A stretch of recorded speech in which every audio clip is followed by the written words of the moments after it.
नमस्कार दोस्तों, आपका जी ला न्यूज़ में फिर से बहुत-बहुत स्वागत है। आज हम पढ़ने जा रहे हैं बीएनएसएस 2023 के दंड परीक्षा संहिता सीआरपीसी के स्थान पर अब बीएनएस कुल धाराएँ 531 धारा। यह कानून मुख्य रूप से इस बात पर केंद्र है कि अपराध होने के बाद पुलिस कैसे काम करेगी, गिरफ्तारी कैसे होगी, अदालत में सुनवाई, ट्रायल कैसे चलेगा।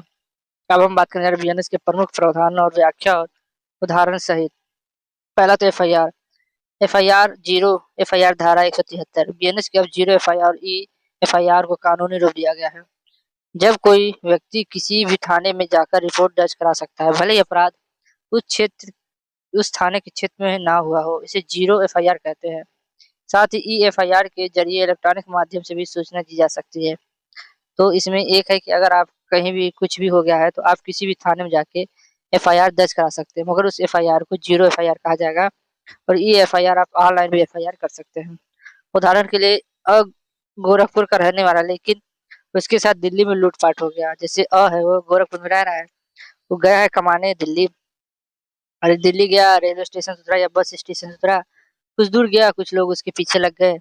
बाहरी लग रहा है, पहली बार लग रहा है, जैसे जो चाय होते हैं वो सब जान जाती कौन बाहरी है कौन लड़बक है। तो गए लूटपाट कर लिए और गोरखपुर वापस आकर वहाँ के थाने में 0 एफआईआर दर्ज करा सकता है। बाद में यह रिपोर्ट दिल्ली के संबंधित थाने को भेजी। अब अगर लूटपाट हो गया तो बेचारा वो फिर भाग के अपने शहर आया गोरखपुर, फिर 3-4 लोगों को मिल के ले गया कि अरे मेरे साथ लूटपाट हुआ, दिल्ली में इस जगह हुआ, तो उसने एफआईआर करा दिया।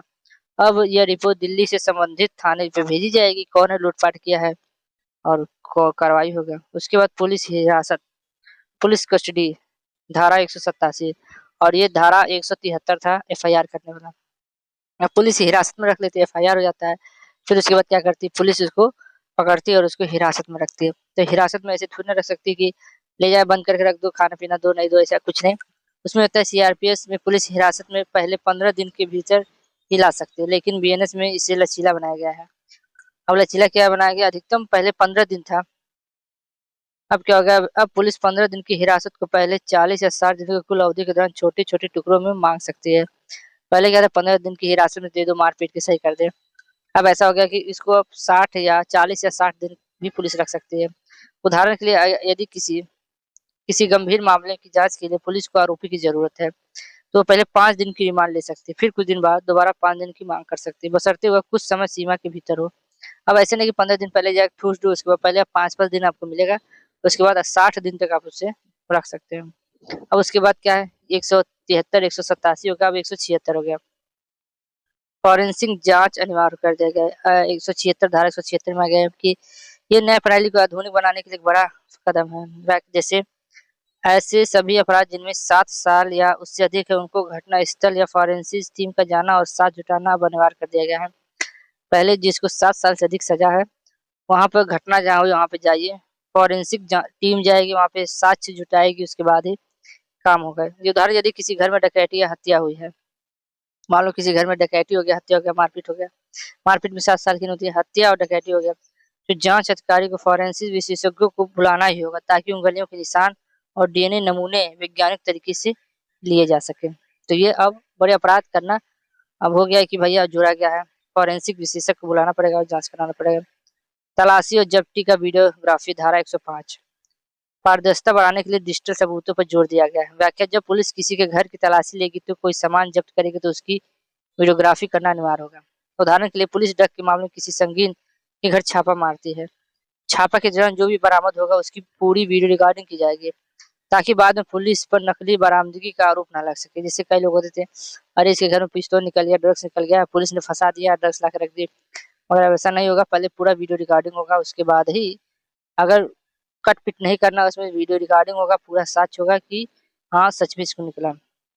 भगौड़ा अपराधी धारा 84 और तलाशी जब्ती का 105 था। अब भगौड़ा अपराधी का क्या होगा, धारा 84 होगा। इसका भगौड़े अपराधी की संपत्ति और उन पर मुकदमे के संबंध में कड़े नियम। यदि कोई आरोपी विदेश भाग गया और कोर्ट में पेश नहीं हो रहा है, तो उसकी अनुपस्थिति में फिर ट्रायल सुनवाई की जा सकती है और फैसला सुनाया जा सकता है। अगर कोई भगौड़ा भाग गया और विदेश भाग के कोर्ट में पेश नहीं हो रहा था, तो उसकी अनुपस्थिति में ट्रायल सुनवाई शुरू की जाएगी, वो रहे चाहे ना रहे, सुनवाई होगी। उदाहरण के लिए आर्थिक अपराधी जो देश छोड़कर भाग जाते हैं, अब उनके वापस आने का इंतजार किए बिना अदालत गवाहों के बयान दर्ज कर सजा सुना देगी, जब वो पकड़ा जाएगा तो उसको सजा हो जाएगी। हथकड़ी का प्रयोग, धारा 43। हथकड़ी के इस्तेमाल को लेकर स्पष्ट नियम बनाएगा। कई लोग अपराधी कहते हैं मुझे हथकड़ी ना लगाया जाए, तो व्याख्या के गंभीर अपराध जैसे हत्या, बलात्कार, आतंकवाद या संगठित अपराध पर ही हथकड़ी लगाई जाएगी। कि आरोप को पुलिस गिरफ्तार करते समय या कोर्ट ले जाते समय पुलिस हथकड़ी का प्रयोग कर सकती है। उदाहरण के लिए एक अदालतन अपराधी जो आदत से अपराधी है, जो पहले पुलिस कस्टडी से भाग चुका है, उसे अदालत ले जाते समय सुरक्षा के लिए हथकड़ी लगाई जा सकती है। समय सीमा, टाइम लिमिट, त्वरित न्याय के लिए बीएनएस की अदालत कार्रवाई के लिए समय सीमा तय की गई है। आरोप तय, पहली सुनवाई 60 दिनों के भीतर, फैसला जजमेंट सुनवाई पूरा होने के 30 दिनों के भीतर, इसे 45 दिन तक बढ़ाया जा सकता है। मेडिकल रिपोर्ट, बलात्कार पीड़ितों को मेडिकल रिपोर्ट 7 दिनों के भीतर सीधे जांच अधिकारी को भेजना होगा। यह सब हमारे। उसके बाद महत्वपूर्ण धाराएं, तुल्यात्मक चार्ट है, उसको देख सकते हैं। गिरफ्तारी की प्रक्रिया 41 था मगर अब 35 हो गया है। तलाशी वारंट 93 था, अब 97 हो गया है। एफआईआर पहले 173 था, अब 154 था एफआईआर, अब 173 हो गया है। तलाशी वारंट 97 और गिरफ्तारी प्रक्रिया 35 हो गया है। आरोप की मेडिकल जांच 53 थी, अब 51 हो गया है। जांच रिपोर्ट 173 थी, अब 193 हो गई है। अग्रिम जमानत 438 था, 482 हो गया। तो अग्रिम जमानत एंटीसिपेटरी बेल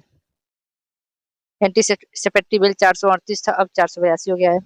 जांच रिपोर्ट 173 था, 193 हो गया। आरोप का मेडिकल जांच 53 था, 51 हो गया है। एफआईआर 154, 173 हो गया। तलाशी वारंट 93, 97 हो गया। गिरफ्तारी की 41 से 35 हो गया। तो ये सब अब बीएनएस में टेक्नोलॉजी का इस्तेमाल करना और तारीख पर तारीख के सिलसिले को कम करना इसका मुख्य लक्ष्य है। ऑडियो वीडियो के माध्यम से गवाही देने की सुविधा भी दी गई है और डिजिटल साक्ष्य भी रखने के लिए कहा गया है। तो ये वीडियो कैसा लगा बीएनएस के बारे में, संक्षिप्त था मगर इतना पेपर में जरूर आएगा, तो अपना कमेंट करके जरूर बताएं। आज के लिए बस इतना ही, फिर मिलते हैं नई वीडियो में। जय हिंद, जय भारत।